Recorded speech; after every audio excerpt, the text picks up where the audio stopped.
সকালে কলেজে যাওয়ার জন্য রেডি হচ্ছিলাম, আম্মু রুমে এসে বলল, নোমান, তুই কলেজ শেষ করে তাড়াতাড়ি বাসায় ফিরিস। কেন আম্মু? আমরা সবাই আজ আমাদের গ্রামের বাড়ি যাচ্ছি। আমরা সবাই মানে? আমি তো যেতে পারবো না, আমার এক্সাম এখনো শেষ হয় নাই, কালকে আমার লাস্ট এক্সাম। তুই তো আমাকে বলেছিলি তোর পরীক্ষা আজকে শেষ হবে। আম্মু কিছুক্ষণ কি যেন একটা ভাবলো, তারপর বলল, আচ্ছা, তুই কালকে পরীক্ষা দিয়ে পরের দিন চলে যাস, আমরা আজকে যাই।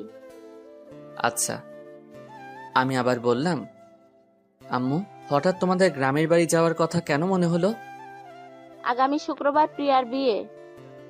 কি বলো কি আম্মু, এত পিচ্ছি একটা মাইয়ার কিভাবে বিয়ে হবে? পিসি কোথায়? প্রিয়া তো এবার এসএসসি পাশ করেছে। এসএসসি পাশ করেছে বলে বিয়ের বয়স হয়ে গেছে?